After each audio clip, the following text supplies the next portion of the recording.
doing this. Formerly a walk-on. I was talking with Tony Share Alford, screen. the running back coach before the How do I game, do that? and he Share my raved screen. about the young talent on this team.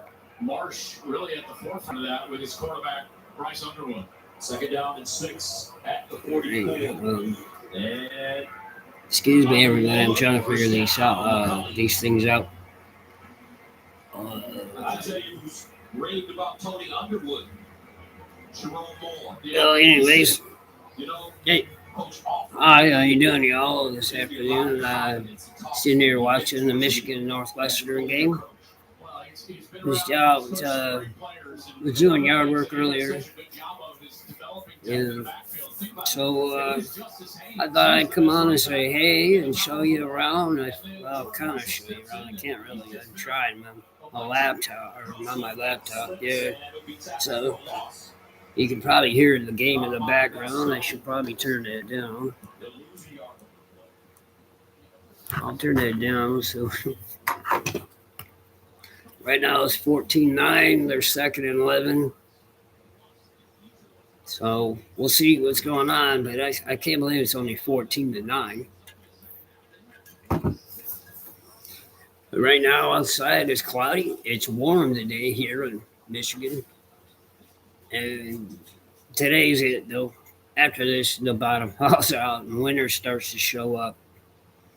Oh, here we go. Oh, what a play. Oh, here we go. Nice play upfield, about a good 30-yard play right there. Hell yeah, first down. They're definitely in field goal territory. So, hey, I put up a video a little while ago today, and I just want to expand on some of the things I probably said if you haven't looked at it yet. But there are some things about guns that I said and stuff. Please don't take any of that into content. Just take what I say and say, okay, yeah, do I agree or disagree? I mean, that'd be all right. Either way, you guys want to disagree, that's fine too. But what right now is I was going to get up and do some painting, which I should do that. I could show you some painting and skills and things of that nature. But just wanted to, just really see it here and enjoy my Michigan football, All right, pass interference in the end zone, so that'll be first and goal. Here we go. That's an easy reception. So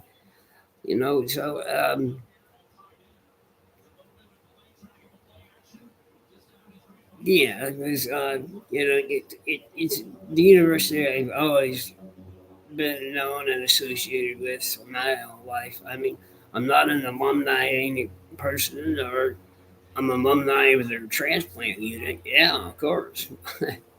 So that I consider that. But my grandfather, my great-great-grandfather actually worked there on the grounds back in the day when the university was a little smaller, but it was still a university. Obviously it was still one of the major universities in the country. It's always been that way, but still, I've always been a U of M fan, always, no matter what. My grandfather, my mom's dad, U of M this, U of M that. Heck yeah. We sit down all day on Saturdays when I was up north or something. It was U of M, and all I remember is good old Bull Schembechler days as a coach. And so, yeah, it was good, man. It was awesome. Especially this time of the year. You're getting towards Thanksgiving, it's family time. Time to get together with everyone. And that's what happens when you get this age. People like that are no longer around. I do have my grandmother, my mom's mom. She's still around. She's 95. She lives not too far from my mom. They live in the central part of Florida. My mother's in a home. My grandmother, not my mother, my grandmother's in a home. My mother's in a home. Wow, my mother heard me say that. Holy cow. Touchdown, Michigan. All right, everybody, let's sing the song. So anyways, touchdown. They knocked the ball out of his hands. They all think the guy from Northwestern think he got a fumble. All you have to do is right there. The ball has to cross the plane of the goal. Touchdown. The ball comes out. Now it's a fumble. Well, I don't think it's a fumble. It's already a touchdown. Anyways, you got if you got questions, I can answer any question you want about anything. Ask me about me. I can give you some answers. I'm gonna give you all the personal answers, but because it's personal. But I really love my life. I can't. It's way better than it's ever been. Even when I quit drinking back in 2020, actually March 3rd of 2020, right as COVID was hitting at its prime. And yeah, I mean, once everybody said, we're going to stay in, you got to stay in, can't go nowhere. I know that drinking probably went crazy. All the drinkers, hey, all right, because you can order. You can order online now to have your booze delivered. What the hell? It's like living here, we can have our weed delivered. And it's legal. That's weird. And you don't have to go to a parking lot or somebody's house or something and say, hey, So it's different. It is different. But up here around here, too, everybody, even though there's dispensaries, I don't know why I'm going off of what I was talking about earlier, but everybody around here who likes to go to dispensaries still do. But there are people still around here who grow. I still own my grow stuff. I don't grow no more. Because one thing I got sick, that liver, once my liver got bad, I really stopped doing a whole lot of things. Really. Anyways, what I'm saying is weed and all that, I'm sorry, yes. Why you look at my number or my name on my channel, Water Tuck 1620. Military time. 4:20. 16 is 4 o'clock in the afternoon. So 16:20. Water Tuckies, because where I live, that's what a lot of us called it when I lived here. And yeah, it's like that. Of course it is. It's redneckish. It don't matter. We have all sorts of people living around, so we're all like that, we all, because it's Michigan, man. It's cars everywhere, cars this and cars that, so that's the big thing. That's why there's a whole different culture around here. It's not just the sports teams doing it, it's people who do get along, people don't get along, and it's okay. And it's one of those things for me now. It's after a close death was a close touch to death for the second time. I'm still here, and I say the second time because the first time I was put in a coma for my, I drink way too much. I don't know. I could probably drink a gallon and a half a day, almost somewhere there. And I know people are going, "There's no way. There's no way." Well, there's always a way. Trust me. You find it when you're not ready to stop and you want to keep continuing. You're going to become desperate and you're going to keep doing that, man. Just like anything that you get addicted to. And it was my biggest drug of choice, which I know it's not really a drug, but it still gives you effects that some do, even a little better. And you don't feel pain. That's the biggest thing. No pain. So I know it sounds depressing. I know I gotta stop being depressed, but I just want you to know some of my story, and that's part of it. This is the way I think sometimes. My thinking may be a little, because it is, I been through a lot, so I guess kind of it got warped a little, I guess. Just think about it. I had to fight for things to improve health wise. It was a struggle. Sure, it was a struggle. But thank God to my wife. I have a wonderful wife. She's my caregiver. But we don't have. The greatest thing is now that we're not with the liver transplant people anymore at the university. I'm back to the VA. And so it's awesome. I mean, the appointments is what I'm getting at. The appointments have definitely come down, for sure. There are some that I have. I have a PT every now and then. I got to get intercepted by Northwestern. Oh well,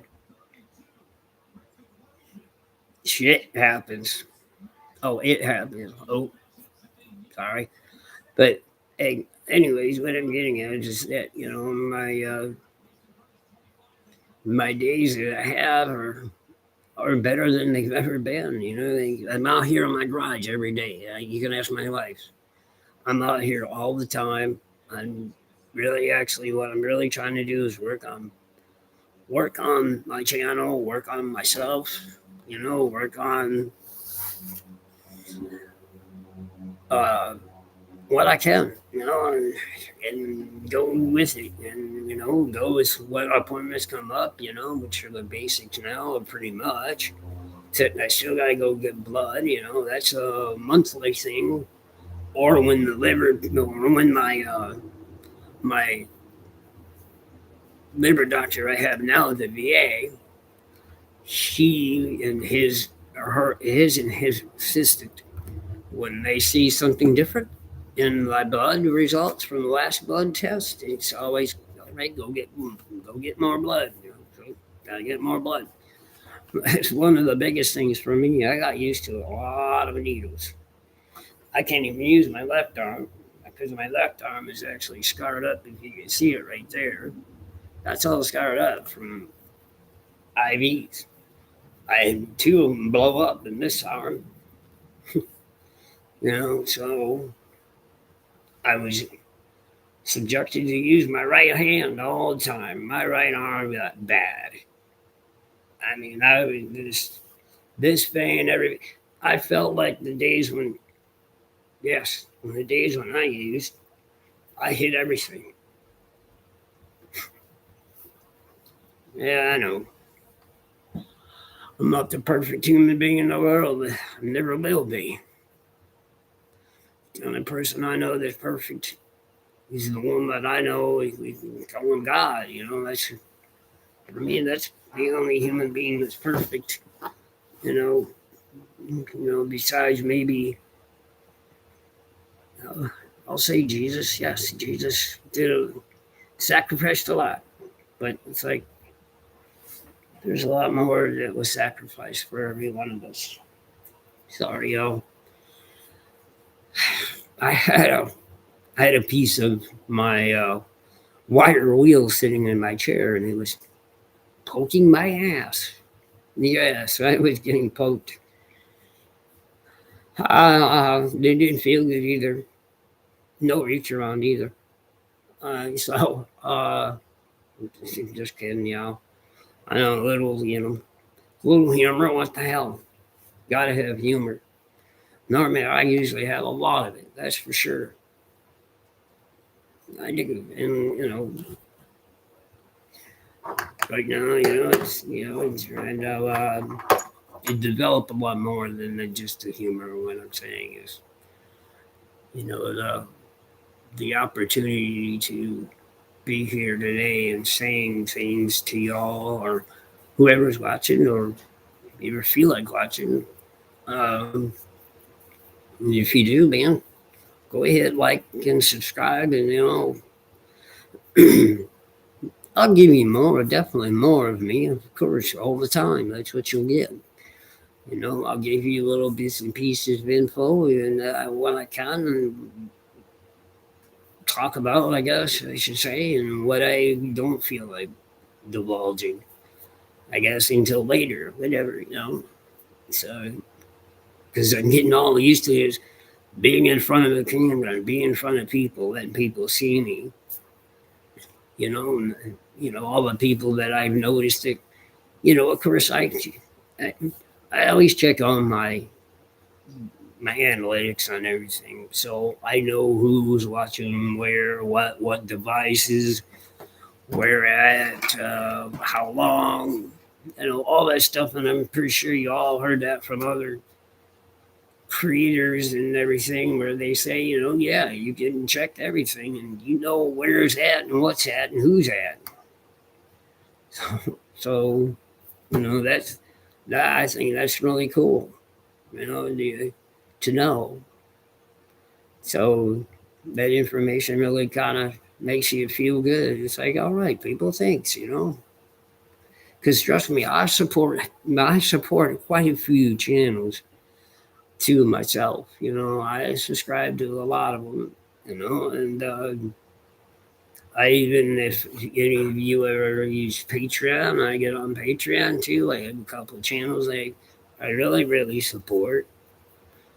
So hey, I'm not just doing my thing and saying, hey, it's just my channel and I don't want to help anybody else out. No, everybody needs help. So the best I can do is, if I want to pay extra money and help them out, then hell yeah, why not? Especially there's one, during this time, especially when I was sick. Here you go. This is it. I started watching YouTube the first or second time I was hospitalized. I started watching it, and I started watching another channel that does snowmobiles and everything. And I know some of you will know who it is, or he likes to clean those cars. And so I started watching him a lot. I was like, all right, cool. Guy does snowmobiles and all that fun stuff, and has people there and friends. And, I thought, wow, if I get better enough, maybe I can start doing this. So then I started watching more than just one. I started watching other channels, some other people that I like to watch. So, watch that and learn, try to learn some. I am trying to still learn here. Obviously, I'm doing this live thing, and what am I doing it about? I know I'm doing it about me in the football game, and Northwestern just scored after that interception, so now it's 21-16. So Michigan's, not playing good football, really, honestly. Oh, I shouldn't say that. They are playing good football. They're just making mistakes. An interception, a missed field goal, a fumble. No, so those hurt.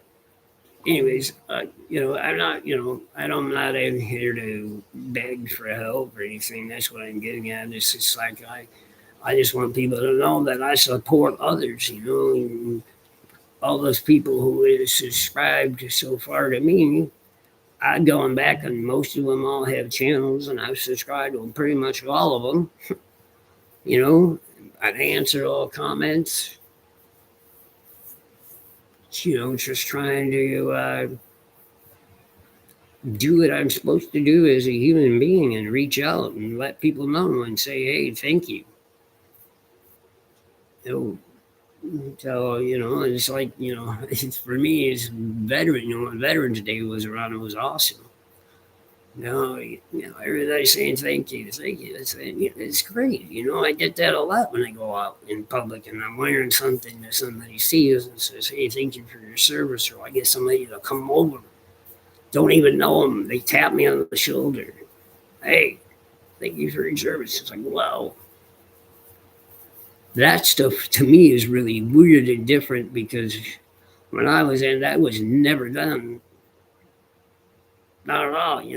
The service was a service. Wow, no respect for it. I don't know. There maybe was respect, but I didn't. Not like it is today. There are no people coming out of the blue you don't even know saying thank you, and it's like, wow, it's it's a lot to take in. It's a lot of it is gratitude. But some of my gratitude, I have a hard time showing it. I'm one of those people that when I have to do it, I do it, and when I do it, sometimes I do it because I know I'm doing it out of my heart and being thankful, and it's just sometimes to me it's overwhelming. There's a lot of things that are overwhelming right now, still going on. I can't believe what's going on with me and where I've been. This year was really good for us. Got to travel for the first time in 4 or 5 years. I couldn't even leave the state for a long time, actually. If I went anywhere, I had to call my doctor, say, "Hey, can I go up north for the weekend?" "Yeah, okay. How many days you going to be gone? Where are you going to be? Blah, blah, blah." So I had to give all that information every time I went somewhere so he knew where I was. So at all times, it's because the call could come in for a liver. Call could come in and say, "Hey, we need you to come back into the hospital for whatever my labs readings were." If they were off the chart, and they were off the chart. Normally, sometimes, most of the time, they were. So elk phos is one of the big things that they look at. There are all sorts of types of things in their blood that they look at for you when you go through liver disease to, if you're lucky enough and blessed to get a liver and have somebody donate an organ, which is another thing I like to propose to people too, is don't be afraid to put, "I want to donate." Well, in your driver's license or however you want to do it. And if you feel that that's what you're going to want to do in case, something happens, maybe you have some good organ and it can work. Or you got a family member. Maybe you might be the right blood type. That's another thing. Go get yourself tested to see where you stand blood wise. They can figure that out for you. They can't figure it totally out, but they can give you directions. And so you can go those ways. So there's lots of things to that when it comes to organ donation. On that, and but the other thing that comes with it, and it sucks, is as a recipient, you think of that family every day. Every day you think of them. You think of them and you pray. You thank them every time. Every time I get a chance. Not a chance. What am I saying? Every time I get a chance. I guess maybe because what I'm saying is every day is just one day at a time for me. So I say it's a chance. Okay. Am I going to wake up in the morning? Possible. If I do, then thank you, Lord, and thank you for my donor. I don't know if it's a he. I don't know if it's a she. I don't know where it came from, and they don't even know who got it. And it's a really hard process to even get in touch with those folks, or those folks get in touch with you. it's you can find out, but then if you want to make it further, it's all up to that family. Once you get some information, and that's all you can do is get the information and hold on to it. Now it's up to the family to reach out if they find out who got it, and then they can say, "Hey, thank you," or whatever, and hey, let's meet. That would be cool. I'd love to meet that family.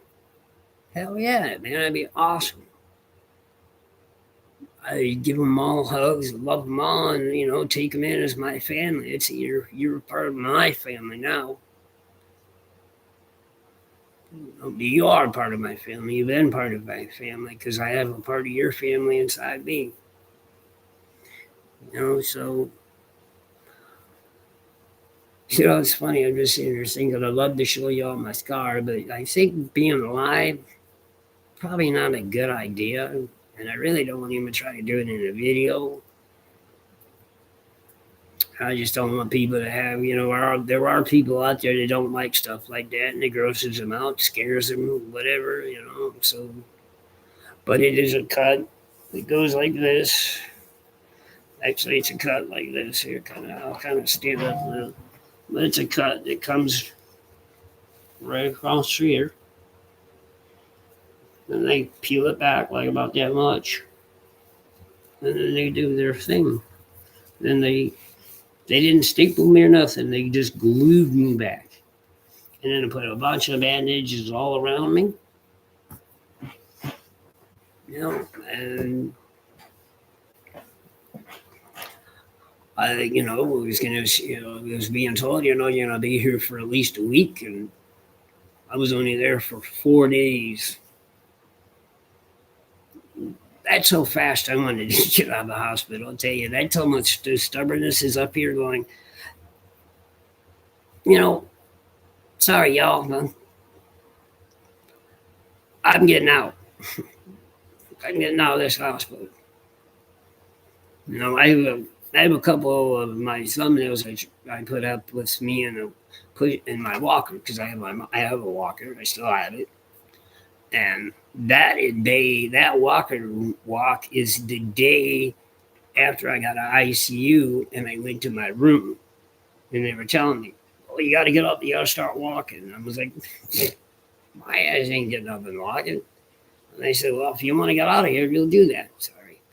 And so I got up. I said, "All right, cool. Give me my walker." Give me my walker, and my nurse was there with me, and we walked. I walked down the hall from my room and then back. So I probably traveled maybe 20, 25 yards and then turned around and went back another 25. And that was a lot. That was a lot of movement for somebody.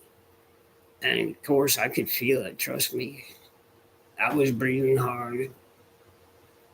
Because I could feel it because I was pushing way too hard. But I was, and I did. And then I was out in 4 days. But then another thing, then the problem is coming back in for an appointment like a week and a half later after. As we're going back, we're driving from here down to Ann Arbor. Bam! All of a sudden, I get this bad tear feeling in my. I didn't know it was a tear, so that's why I keep saying tear. But I didn't know at the time, and I felt fluid moving throughout my body, left and right, and it was hurt. It hurt, and it hurt bad to the point where I was basically I was bent over. And by the time we got to the ER, we had already called the doctors and we told them what was going on. And we got to the ER and they brought me right in, threw me right back in there, my surgeon team, and then they showed up in the ER and they said, "He's coming out with us." Bam, upstairs I went. Maybe it was upstairs, second or third floor where surgery is out there at the hospital. Anyways, so go back in. Go back under again in the same room that I got my liver transplant done in. And the funny thing is the number is my birthday number. So it was funny. My birthday is December 17th. So, anyways, so I was in that room twice. So I thought it was kind of cool and kind of like it was a sign. It was like, okay, I'm good. I'm in the same room. Hey, So what I had was a tear from. It, was it a tear? It was a tear in my where they hooked up to my gallbladder. There was a tear there. There was a real small tear, and it was leaking fluid from the gallbladder into my system. So, so here I am. They opened me again, and they fixed me, and they said, and that's time I spent. I think I spent a week. Yeah, that time I spent a week in the hospital. I didn't push it. I was like, I'll stay as long as I can until I have to leave, basically. And then I was a week. It was 5 days, 6 days. So, you know, get out, and thinking, all right, cool, everything's good. Everything was good. But, the biggest thing for me was being able to walk, get out of bed, walk from my bedroom to the couch. And most of the time, I had her help me always move left or right, move up or down. Excuse me. I had to I had bandages all around me for like 4 months at least. I leaked for at least a month, it seemed like. Probably wasn't that long, but it just seemed like it was that long. Because I always had little spots on my stomach that would be leaking. You'd be like finding a tire with a leak, and you fix that one, and then you find another one, and you try to fix that one, and then so on and so forth. So but they fixed it, so it was good. And then from there, for me, after being it stopped leaking and starting to heal, I started wearing less bandages. I started doing a little more exercise, a little more movement. So it was good, but I still wasn't. There was no way I get on that couch and I'd stay on that couch for a while, and we'd be sitting there. Here we have this big TV. We have a big old TV in the house, and here I am. I'm watching on my iPad. I'm watching YouTube. So I'm sitting there watching that, and the whole time I'm thinking, man, I need to do this. I need to start a channel. I need to just give it a shot. Why not? YouTube's giving you an opportunity to kind of be an entrepreneur for yourself. And so what better way to try is try to reach out to the public, let the public decide and like or recommend or don't like or whatever the hell it is that you appeal to, and then don't appeal to. So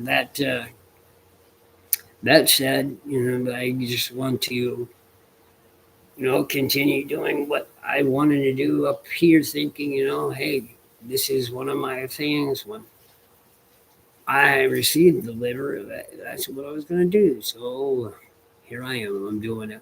And see,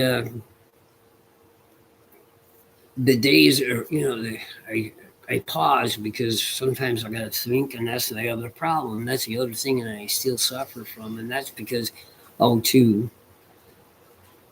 I know I keep backtracking, but anyways, what I'm saying is that after, let's see, my liver transplant was in July of 24. Then, so July, so August, September, October, 3 months later, I have a stroke. I had a stroke. Yeah, a stroke. I get up in the morning and I felt really weird, but I didn't feel like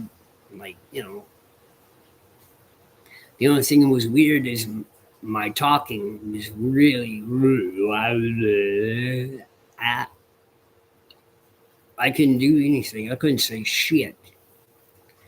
So I looked at my wife and I said, and she didn't know what I was trying to say. And I was, and then she realized, hey, something is not right. So I told her, or I kind of said, let's go to the ER. I kind of got it out. Somehow I got it out. And she's like, oh, okay, no, we're going to take you there. You're going to go by ambulance. So, no, just take me to the ER. Well, that didn't happen because we got to where we were going to go there. And she said, screw it. So she went to her dad's house, which he's only like a mile away from here. We went in there and we called the ambo, and then they came, and the fire department came with the ambo, and yeah, it was in stroke mode. Really weird. Man, he can't talk. My left side, which is weird. At my left side, not in my arm or nothing like that. So no heart attack. Just let you all know. But it was on my right, my left leg went numb. My foot went numb for quite a while. But then when I got to the ER, it was like rush with me. They whipped me in and they had a team set up, ready to go. Boom. Then I needed this medicine, and then this is what took forever was to get this medicine because my liver people were like, man, no, we don't want them to have that. We just had a transplant and blah, blah, blah. And I just kind of, my wife and I talked, and we just kind of looked at each other and said, what are we going to lose? Hey, man, I was in a difficult position, so I made the call, and I just kind of shook my head at her, and she told the nurse, give it to him, and she gave it to me. I can't remember the name of the stuff.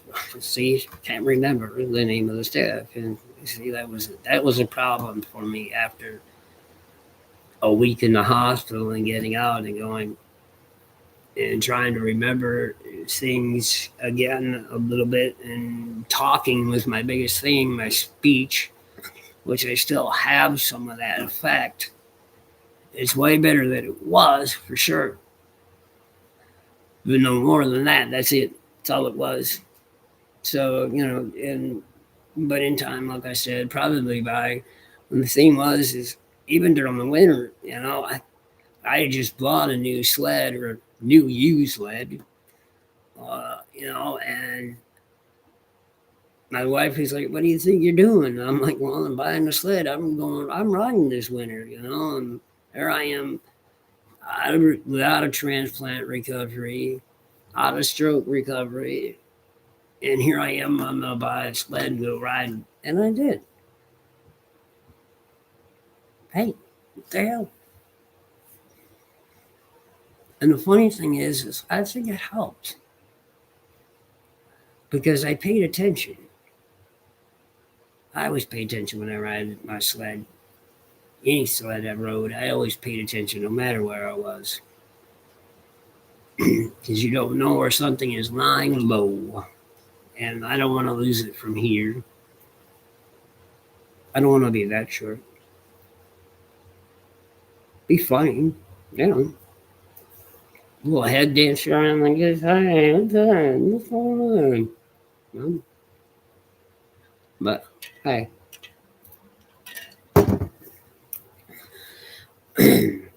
It's just my sick sense of humor there.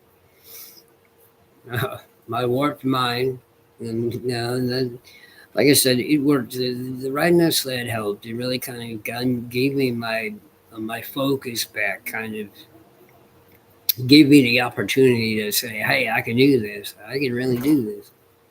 So, hi, Annie. How you doing? You're live. Oops. I think I may take a break here just for a second. For a station identification break.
I'm back.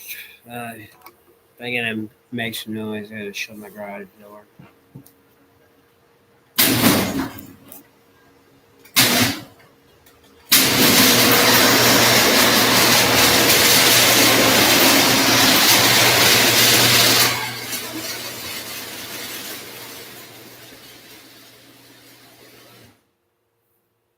Yeah, I should have had it just shut earlier, but it's too nice out to not keep it open. But people are starting to do some yard work, so I don't want you all to be hearing me and blowing or whatever else. So yeah, that was the life, by the way. Coming out and saying, "I can't stand it. How can you drink so much sugar?" Well, sugar is what's in this. It's Mountain Dew. I drink a lot of Mountain Dew. I'm a huge Mountain Dew drinker. Have been ever since I lived in Alabama. When it was around and it came out, it was wow, this stuff is great. So I've been on Mountain Dew pretty much my whole life. That's not why I'm missing teeth here and teeth up here. I don't have any teeth here no more, none. That was because the liver going bad. Um, Good old drug and alcohol use. You know, just the little things. Nothing large, nothing too extreme. I don't think. Anyways, yeah, but hey, I guess I was trying, and I appreciate the one view. Uh, guess it's not entertaining. I know it's not because they don't have it set up and doing something. If I move this laptop, and unplug it, the problem is the damn screen don't stay on. I mess with the settings. Trust me, I have messed with the settings on this thing, and it's like, no, I'm not listening. So I was like, okay. It's a computer. It wins, When it wants to win, it wins. Yeah, and I know I move around a lot just because I actually have osteoporosis going on, so my neck is really not the best in the world. So, and now, yeah, I think that came with time with the old hospital stays because I sit up in a bed like this, sleeping if I slept, and if I didn't sleep, I was still sitting up and back and my head like this, or like this, or like that, the other side, Hey, I don't know, man. There's just, it's a bitch. It is a bitch getting old. It really is. And you don't, you see it as a kid growing up, you see your aunt, your uncle, or your mom and your dad, and you're thinking, they're just old because they're all just old because they're my parents. They're old. And you have grandparents, and you're like, okay, well, they're a little older and they're a little more knowledgeable, And then you have your great grandmother, which is I didn't get to meet my great grandfather. He died 2 years before I was born.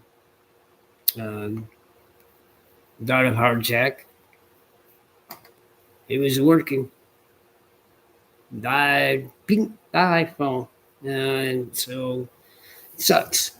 So I didn't get to meet him, but I had my great grandmother, my grandma V. Say I didn't mean to. Yeah. That's, because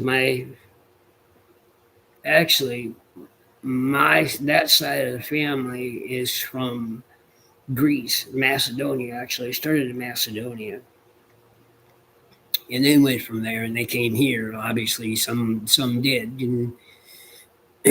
and that's how the family was started.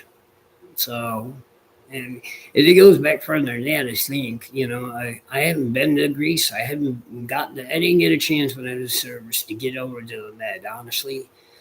That's the only one part of the country or the world I didn't really get to was the Med.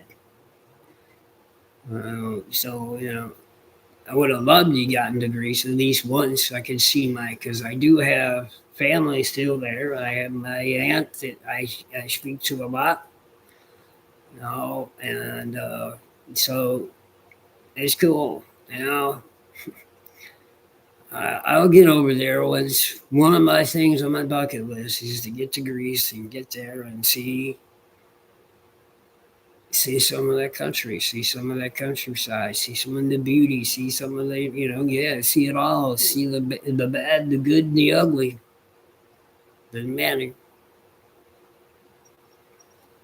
That's how it was even when I was overseas, or overseas on a ship. Wasn't never really stationed overseas, thank God.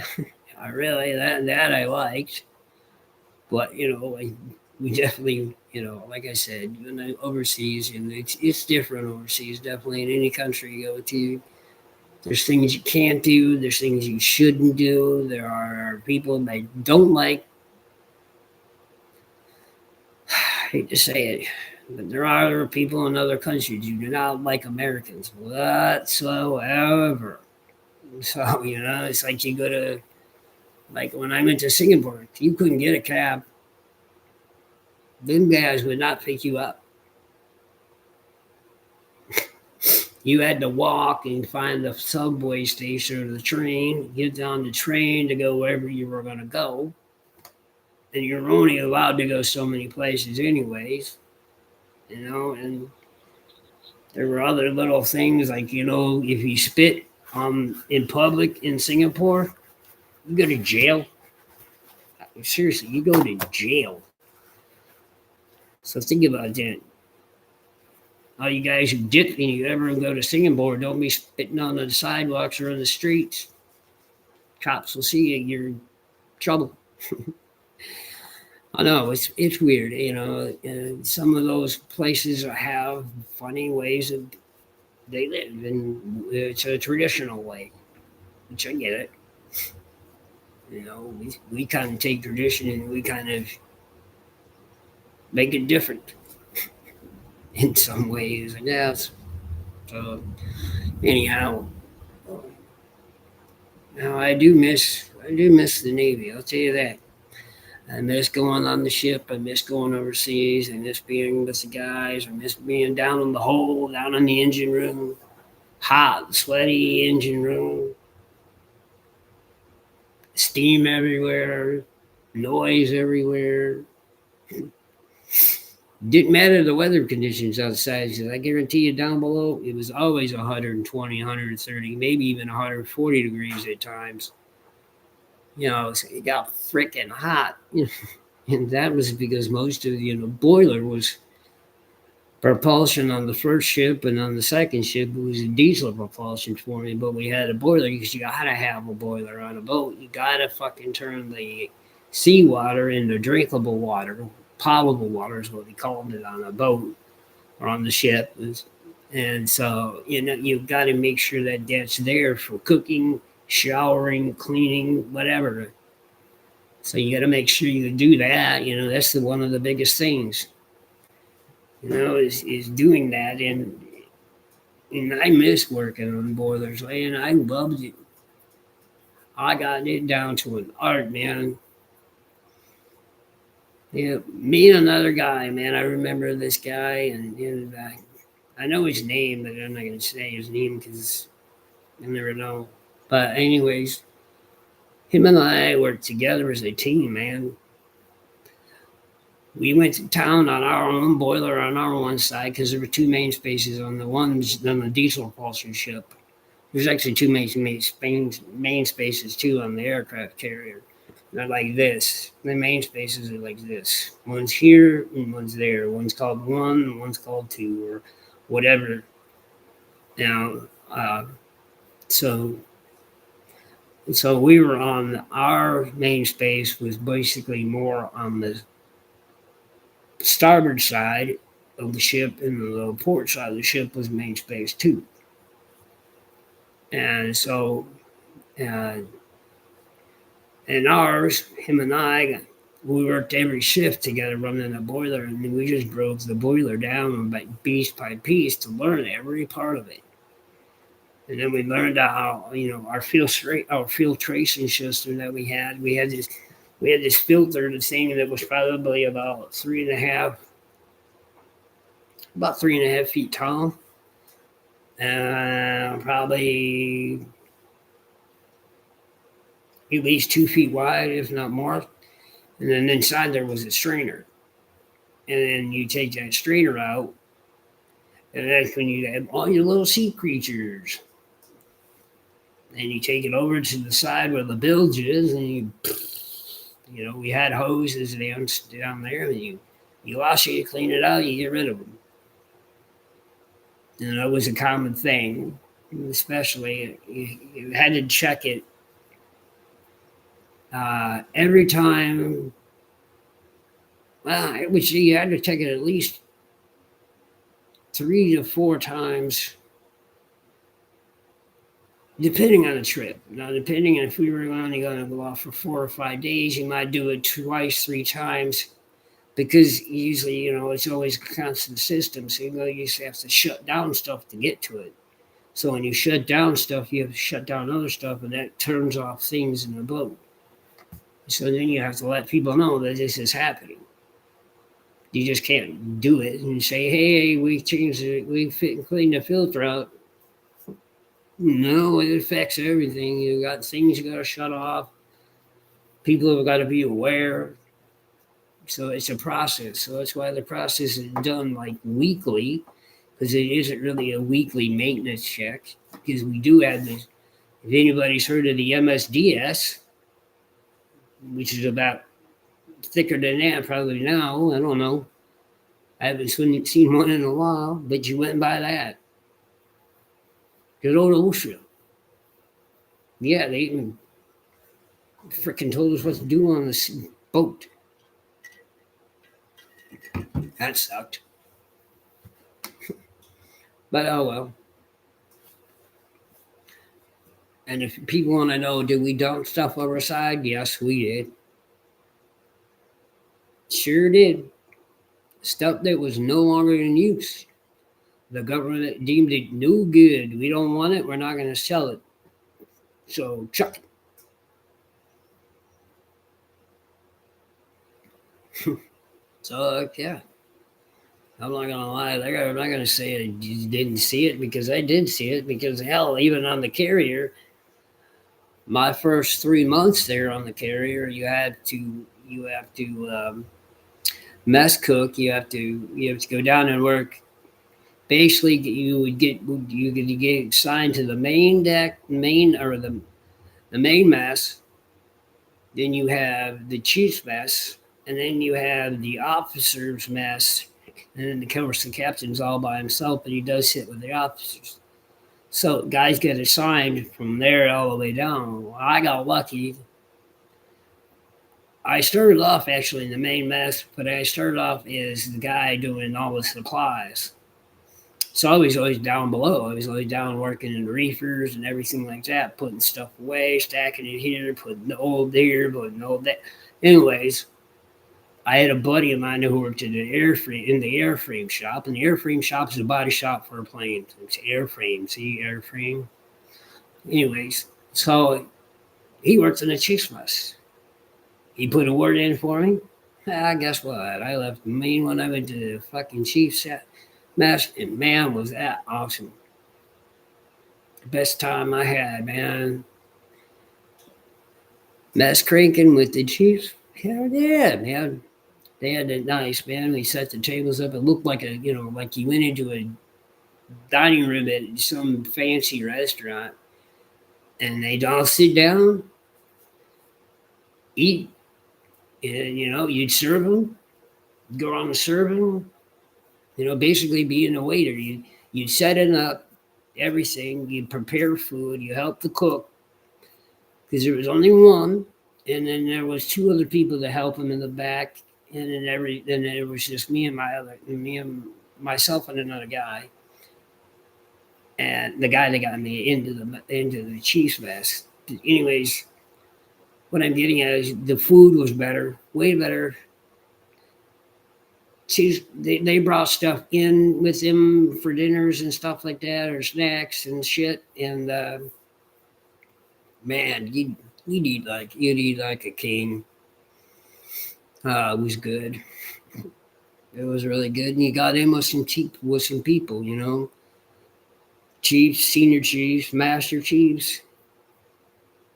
You always got somebody you want to take them, and put them in your pocket, because you know if you had them, they can back you up if you needed something. And that was the good thing back then too. When I was in, I don't know if it's like that now. It could be officers and protecting enlisted, or not protecting, but helping out enlisted. You know, but chiefs were the biggest thing. They help out everybody. They are the ones that I make the main decisions in operation. I'm going to tell you that most of the time. Whether you have an officer in charge of your division, whatever division it may be, they're always a chief. Some chiefs, senior master chief, or just chief. And it goes like this. I'm sorry. It goes chief, which is the 7th. Master chief, or not a master chief. Oh boy, now I just had a brain fart. There you go.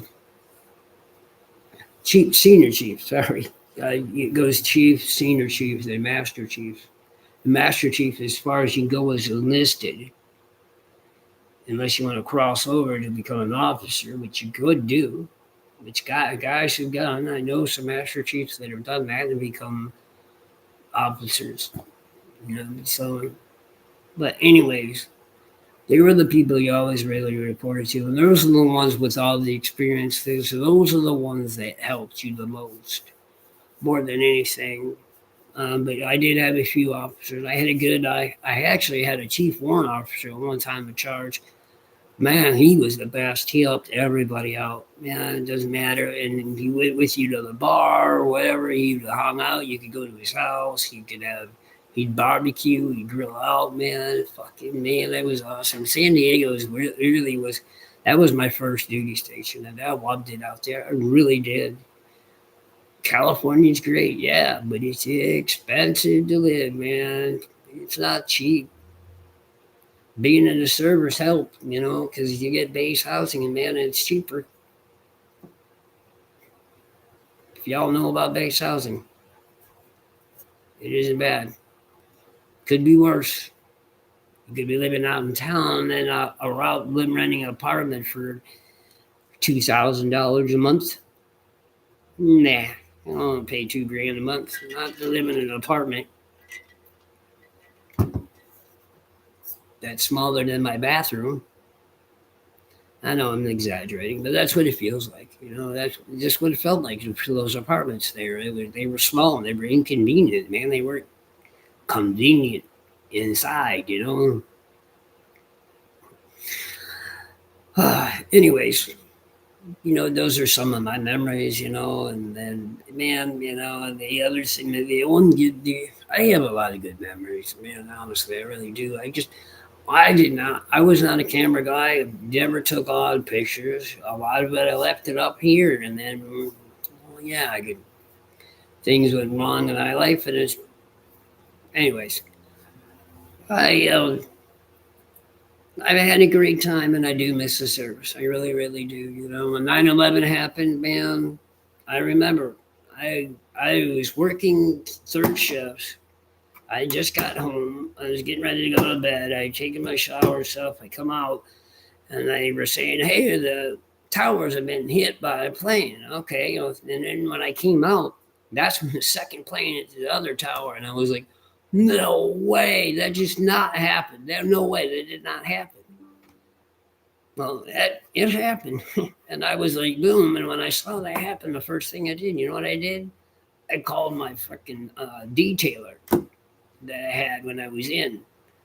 called him up and he said, "Man, Jeff, you know you can't do this. You know you're rated, you're in your code, and because you have a code when you get out of the service and you're in your DD 214. There's a code, and mine was a medical discharge, but it's an honorable medical discharge because I'm epileptic too. I got a lot of things going on with me, y'all. You just don't realize that it's because I take medicine. You know, nothing like good old drugs to help you out. So you know, yeah. So I couldn't go back. I know I wanted to. You know, I really did. I was ready to go to. I was ready to go to the golf. I told him, "Send me to the golf, please. Just send me now. Send me, send me, send me." You know. So you know,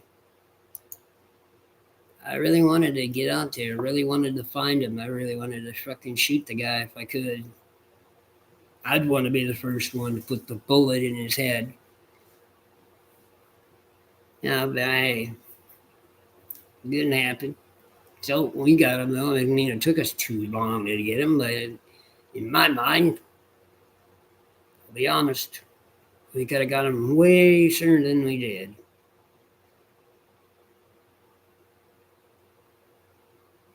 That was the old trick, you know. Just keep going, go on. No, I'm gonna start pulling a little bit. A little bit. I'm pulling on that line just not enough. Finally, when they wanted to, it was like, okay, we pull on this line freaking for 10 years, and now we're gonna fucking kill the guy. When you could have probably had him 2 years after the attack, or even probably sooner than that.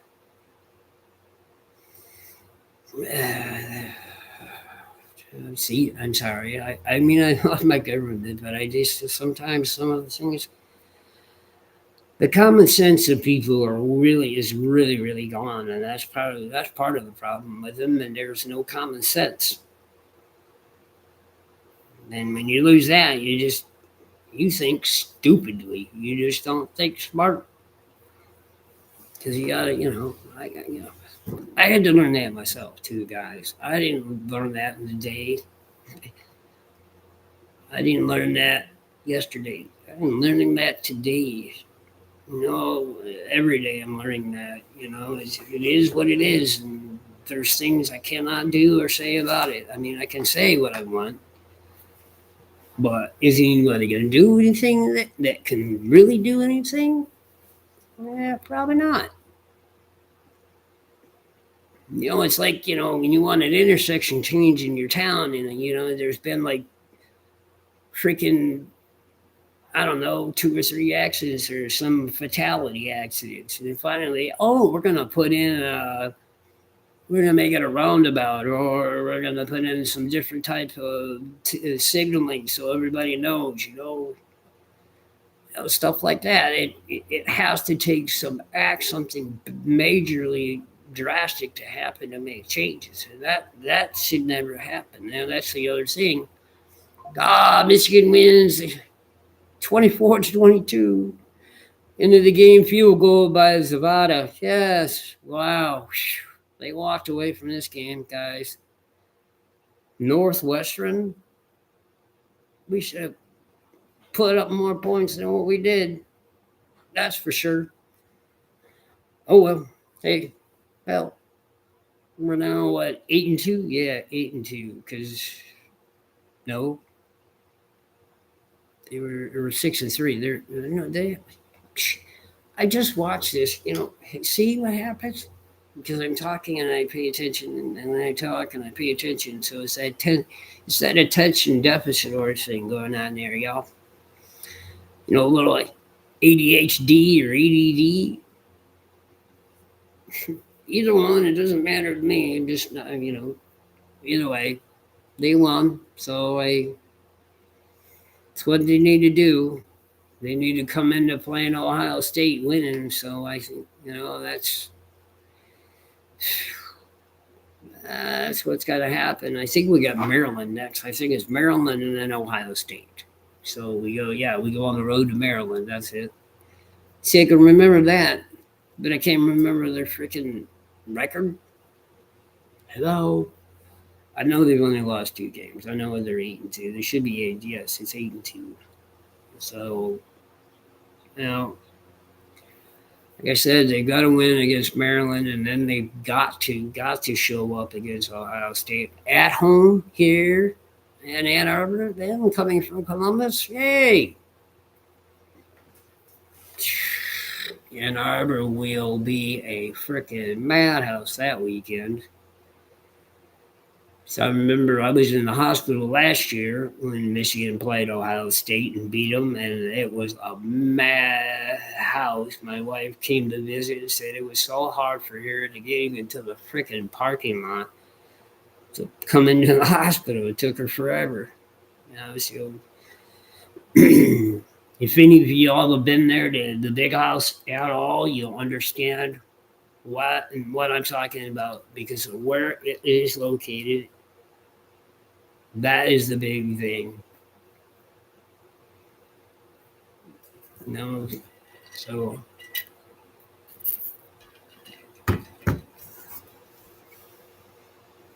yep. Hey, Michigan wins, cool. Now the Lions play tomorrow. We'll see what happens there. Hopefully the Lions can do something. We need to. We need to put a beating on Philadelphia is what we need to do. We don't need to let them be in the game at all. Not at all. We need to just show the league to say, hey, we're no joke. Which we're no joke. I know that we're no joke. I know the Lions have been the best I've ever seen them. Even on the days when they were up and down, and even the 0-16 season. That's just wow. They were one of the oldest teams in the league, and we haven't been to a Super Bowl. Are you kidding me? Excuse me. It's ridiculous, man. Detroit was a great team. They were a good team up until when the Super Bowl era hit. That's when the Lions and Mr. Ford, Etzel, or Henry Ford, I'm sorry. Henry decided to make a change. If you ever read any of his, there's a book about the Lions that I read, and I was really shocked. I knew some of the stories, but I didn't know all of them, and I didn't know some of the stuff that went on behind the scenes. Especially Mr. Ford. He loved his team, but he loved himself. He got rid of some good players. He got rid of Bobby Lane was one of them. He pissed off. Jack Dempsey pissed off. He got a lot of people mad that were good football players, and they went on to another team, and some had success, some didn't.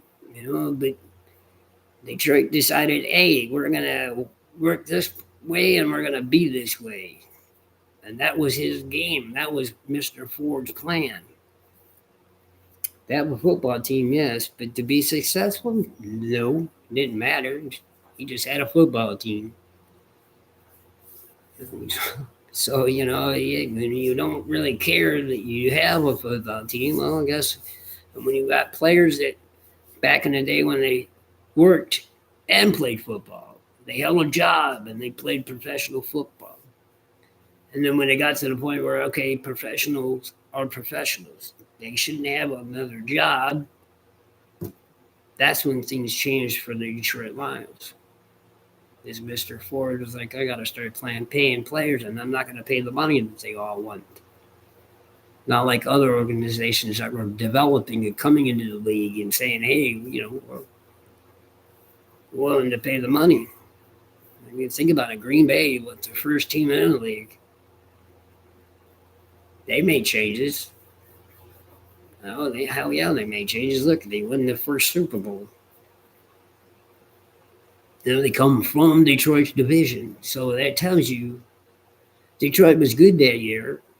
I think they were good that year, honestly. I don't think they made the playoffs. I think they missed out. But I know they were good up until that point to that year, and then after the Super Bowl era started, it went the other way for the Detroit Lions. It really did, you know. So and then we saw it with the Tigers in the '70s. You know, they were good. And they were like this, and, you know. And then when they finally got a ball club and they got players, you know, good old Alan Trammell and freaking Lou Whitaker, Sweet Lou, man, Lou was my favorite player, you know, one of my favorite players. Always him and Trammell. That was the best combination, I think, in baseball between a shortstop and a second baseman I've ever seen. And I got to see those guys live. You know, it was really cool. The old stadium, sit over and bleacher out in the center field, bleacher feet, seats, feet. Yeah, feet. Yeah, that's what it is, feet.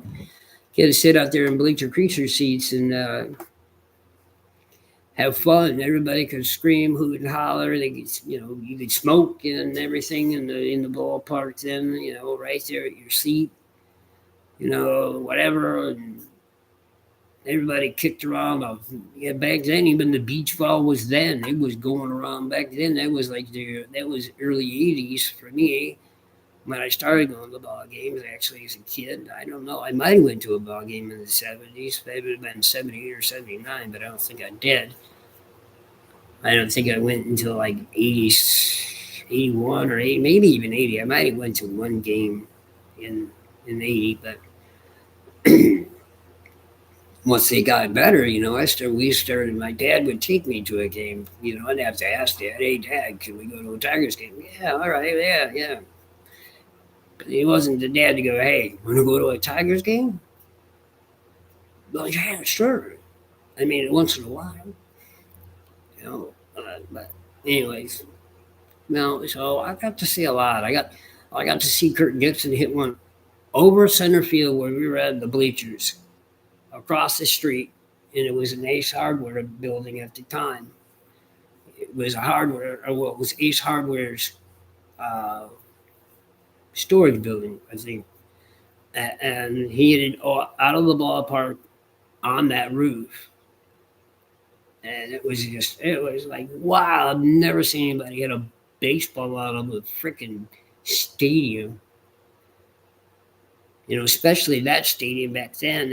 I know center field was at least 420, 425, somewhere in there. And I know it 420, huh? Anyways, I think it was something like that. So, I mean, that's deep, man. You think about that. And you know, we're back 5, 6 rows up. We're up on the second deck. So you think about it, we're up about as high as a 3-story building, sitting where we're at. And the ball still had that much air to go over all of us, still probably 10, 20 feet in the air above us.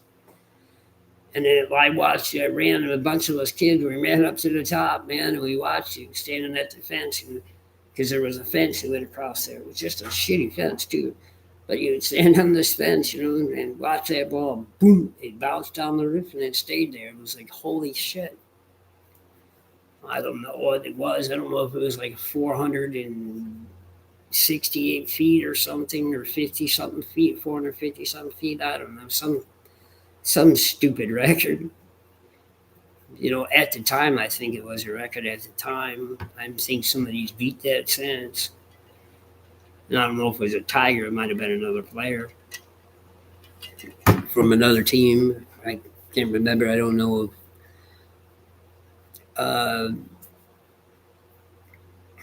I don't know if Maguire or Sosa or any of them hit it like that. And man, back then when he played, I was trying to think of some of the guys, you know, like Mike Schmidt from Philadelphia. I know he hit the ball on the park, but I don't think he ever did it. You know, like, yeah, I don't know about Yaz. I mean, Yaz probably hit it out of the ballpark there, you know, in Boston. Of course, that's a short park. Of course, the wall makes a difference, obviously, but still, if you can hit it over that wall and out of the park, in which I see that, getting to that, they get some love. Like I said, that ballpark is actually short. So it's kind of easy if you get the right pitch, you get the right piece of the bat on the ball. That way, he's gone. But, I'm trying to think. Really, I'm trying. Honestly, I don't even know if Barry Bonds even got that far. Maybe he has. Maybe there's somebody else. I know there was some guys. I know there was. There had to have been. I'm surprised that Cal Raleigh guys this year didn't go that deep. I know he went deep, but I don't know. You just know that was a long home run. So I know I keep dwelling on it. It's just things and I remember in my past. I mean, shit. Michigan Trumbull's still there, but no longer. There's no Tiger Stadium. There is a field there. I think it's a field used for Little League now. I think is what they put there. So that's kind of cool. That's kind of still remembering baseball at Michigan and Trumbull. So uh, I guess I keep going on, but I guess I've been going on long enough. I'm probably bored a bunch of you. Obviously, you came on here and said, "Screw this! This guy's just talking crap, and he's not showing like weather or showing the game or showing myself racing my NASCAR 25 game, which I've been busy working out here. I've been busy doing this. I played my game. I finished fourth in the ARCA Series points because I'm playing the career mode. I just started my Truck Series career yesterday, and I won. I won a date. Well, it's Daytona, y'all. It's drafting. I mean, if you get lucky, you get lucky, and I got lucky. I think I beat him at the line by like this much or some shit like that. It was like that or something. So I won. So I'm in the playoffs already. I got my chance. See, here we are. We're playing this game, and I'm already won. So guess what? I'm in the playoffs. I don't even have to do anything else for the rest of the season. I can just drive around. I can just drive around. But I won't do that. Obviously, no. I'll drive to get my points, to get stage points. That's the biggest thing. So that's one thing about that game. I think when NASCAR makes this change finally and tells us all exactly what it's going to be, which most likely from a lot of rumors and a lot of people more that are inside NASCAR, he's probably going to do the 10 race thing. So that the old configuration, I think of what Jimmy Johnson and Chad Ganow's formula, they figured that out. They figured out how to win in those 10 races and win a championship. It's all about being points and it's all about being up front. Whether you win or not, it's all about those top 10 and top 5. More top 5s, the better. You don't have to have a solid freaking year of having 8 wins and saying, yeah, I'm champ, which should be that way anyways, honestly. I really think guys should have an opportunity. If you are the driver that's had the most success, you should be the one that succeed. Whether they even have it in any playoff system, to be honest with you, really.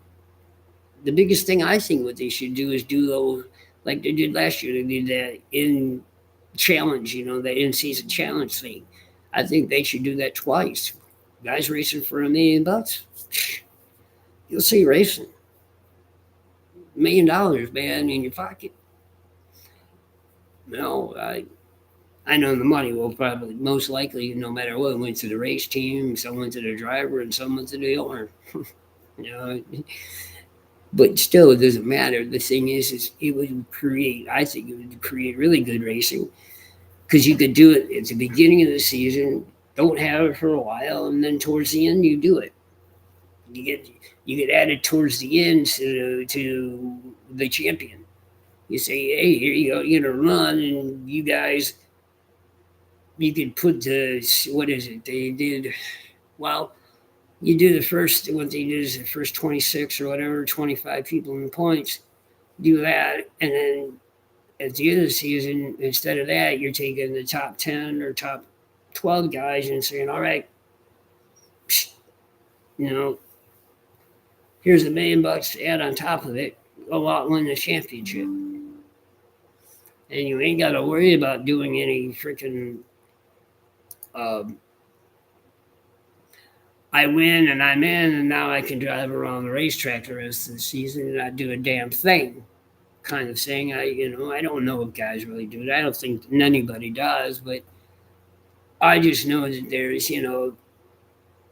it's easy to watch some of the guys. They all go out and they win. These guys dominate, but then they have a couple of weeks. They're mediocre because they're testing. Maybe they're doing that. Maybe they're not trying to push it as much. I don't know.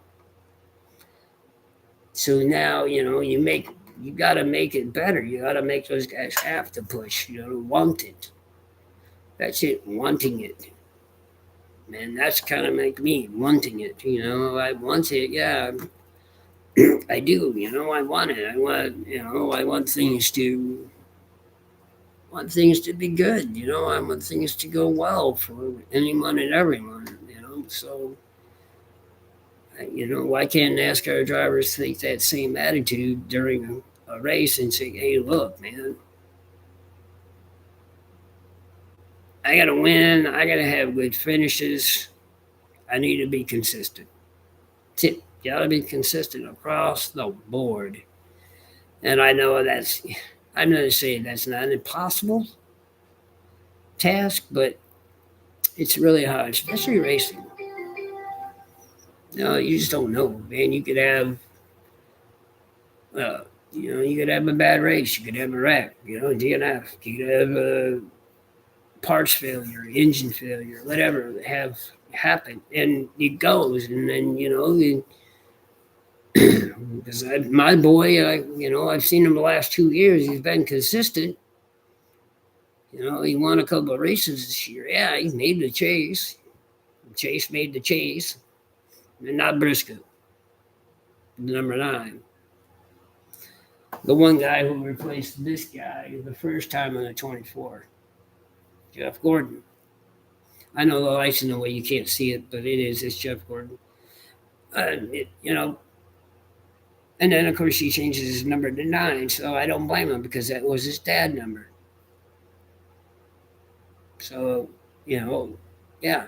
But I'm saying that, his consistency he had, yes, he had 1 DNF this year. And that was at Talladega. And then, of course, like they say, those super speedway races, anyways, it's not even a chess match. It's a run and hope you don't wreck match. And if you can avoid all that and be at the end, you might have an opportunity. That's it. It's like, you bob, or like somebody said, you zig and you zag instead you zig and then you zag, or the zag and zig thing, whatever. That's the bad thing about those races. And that's why they need to add horsepower. But then, too, NASCAR needs to allow these teams to have the car back. You can keep the model that you got. You can go with this new car, but let the teams have it back. Put it in their hands to make the car better, make it faster, make the teams that are slower they're going to have to really work. And if you don't, then you won't get results. If you do, then you get results. And I do. I think it's only right that this racing was born on that. Guys building cars, putting them together, setting them up. Yeah, guys, cheat everybody. I mean, come on, man, it's racing. You got to find the edge. You ain't got to push that envelope. Got to go outside that gray box, that gray area. See what you can get. See how far you can really, really push it. I saw it. I saw it when I was working in late model racing. I didn't race, but I'd love to get behind the wheel. Don't get me wrong.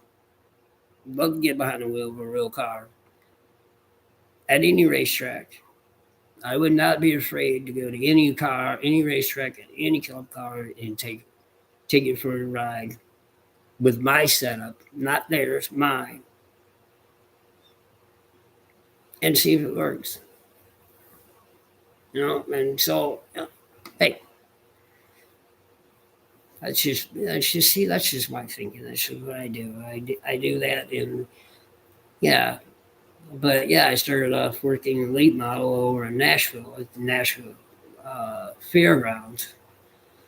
And I'm telling you, that's one of the best places to live in this country. And I know a lot of people are leaving there now. It's a new thing. It's a new place to go. It's a new place to live. I lived in Antioch, if anybody knows that area. But I worked at the airport. This was after I got out of the service. I moved to Nashville. But anyways, what I'm saying is that, um, I started there doing that late model stuff. And then I moved to from Nashville to the other side of Tennessee, and I just started working. I was done. I didn't have any. It wasn't. I was going to races and watching races. But I was trying to talk to teams and say, "Hey, man, if you guys need a hand on the weekend, let me jump in."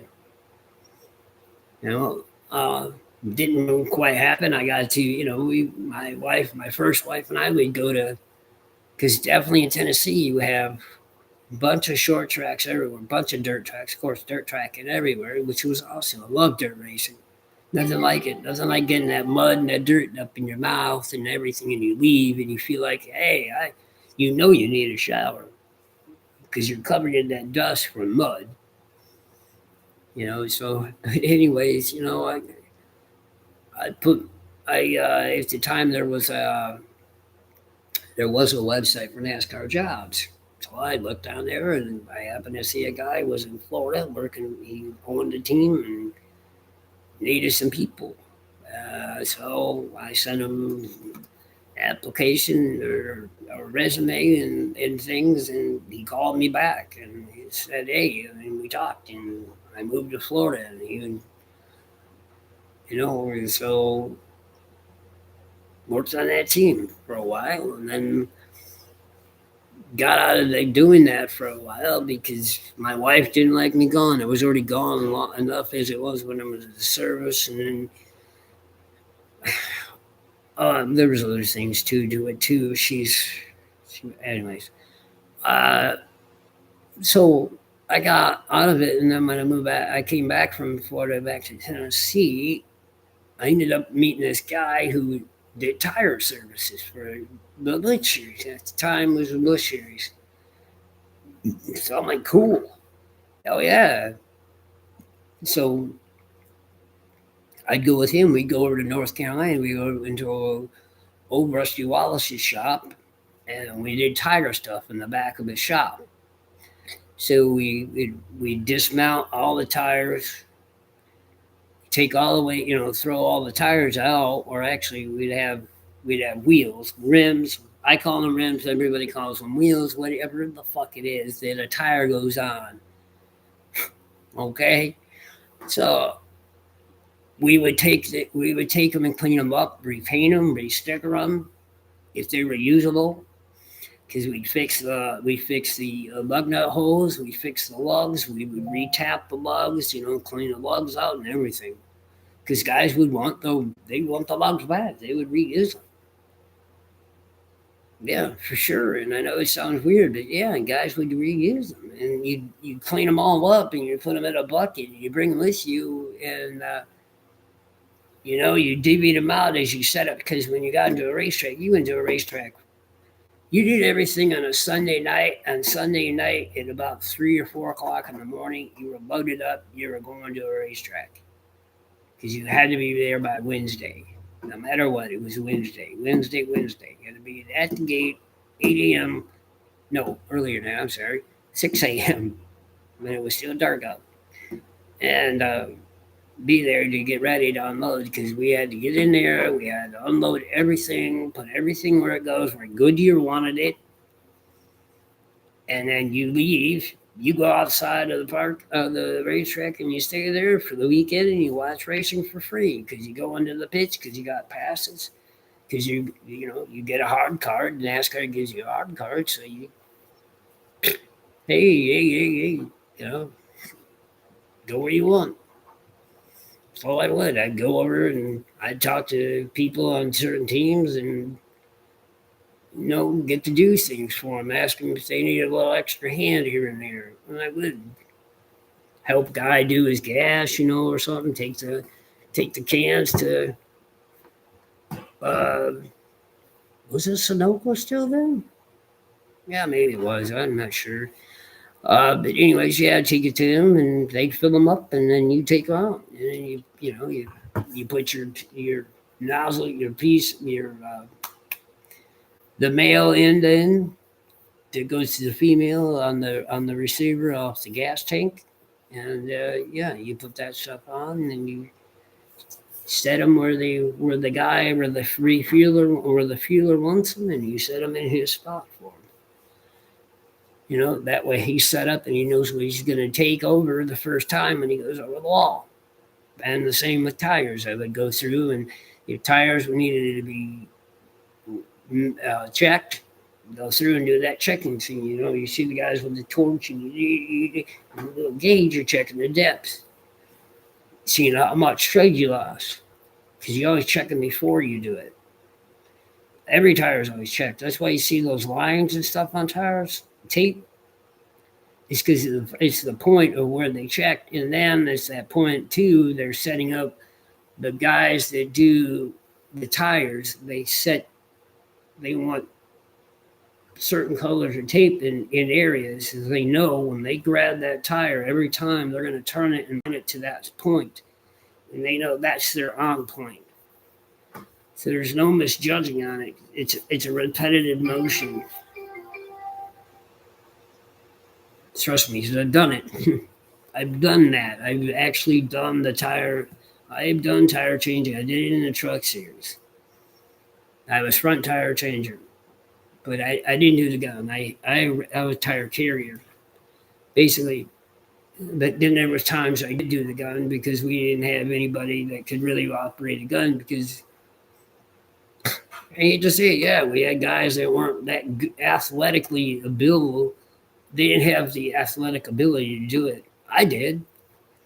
I was fast enough on the drill, or on the gun, but I wasn't that quick. But I was quick enough, And then I got to the point where I could say, we would find guys, because you had guys at the races back then that were on old teams that weren't on teams anymore, and they wanted work. So you'd take them for the day, and they'd become your tire guy. And I had this guy quite a few times, really, really good with the gun. He got me to the point of learning how to get that tire on there fast and quick. Man, and we were fast. We were beating the other guys on the end, we were always waiting on the rear. Always waiting on the rear. We always had our front down. We were ready. So I was getting good at that. I really was. I liked it. It was fun. Yeah, it was tough, taking that tire, my skinny little ass, picking up a 75-pound tire. Because that's what it weighed when it had air inside and inside. There was two different, because you had an inner liner. I don't know if they run it. I don't think they don't run the inner liners anymore, but you had inner liners, and you had to fill them with more air than the outside pressure of the regular tire. It sounds weird, but it's the truth. You fill it up with more air, like you would fill it up with 90 pounds, and then outside you fill it up to what NASCAR would say. They would say they recommend 35 pounds or less, or whatever it was. And you would put in close to what they recommend, because you don't want to go what they recommended, because if you did that, you never know. It could mess up the vehicle. They could turn the race car or the race vehicle into a tight or a loose situation. So that's why you always varied the weight, because you always weighed the vehicle crossways, like this. You do this and do that, all the way across, and that way you knew where and what tire pressure you wanted, and the springs you put on it. Of course, obviously, it makes a difference. But a racetrack, right? But racetrack that makes a difference on how big of a spring you run in front or the rear. Your sway bars at the time, or your sway bars, which you still have, your track bar. There was I'm missing another bar. There was the sway bar, the track bar, and the Panhard bar, and those were all adjustable. So you had whole hole in the hole, or you had a whole hole in the hole, or whatever, how you set it up in your car, in your vehicle. Well, most of the time, it was usually on the, I want to say it was on the right hand side for the twos, and the outside hole was for, I think that was a track bar. One was a panhard bar, the other one was a sway bar move. And most of the time, though, you really couldn't move a sway bar. You had to put it on what you were going to put on and usually go with that. And if it didn't work, you could change to another one. But usually you didn't want to change or go higher. Or you could go higher or you could go lower by a couple degrees or anything or something like that with them. But normally that's what you, or not degrees, inches. I should say inches. So, anyways, just a little insight on that. That's how it works. And now it's different, kind of. I mean, they can still do it, yes, but now it's more of an electronic move instead of a real physical. I mean, you are physically moving, but the adjustment you're making is it's doing it electronically.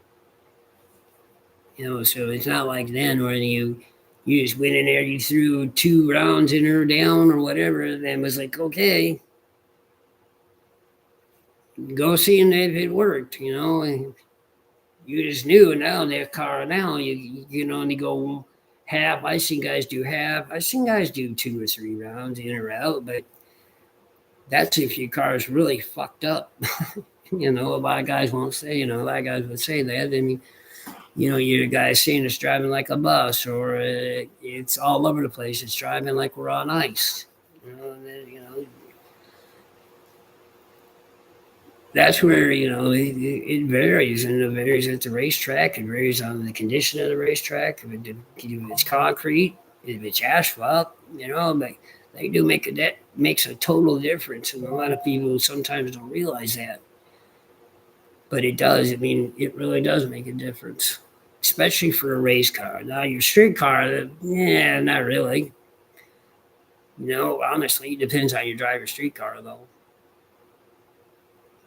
Asphalt more grittier, grinding up material than concrete, depending on how the concrete's laid.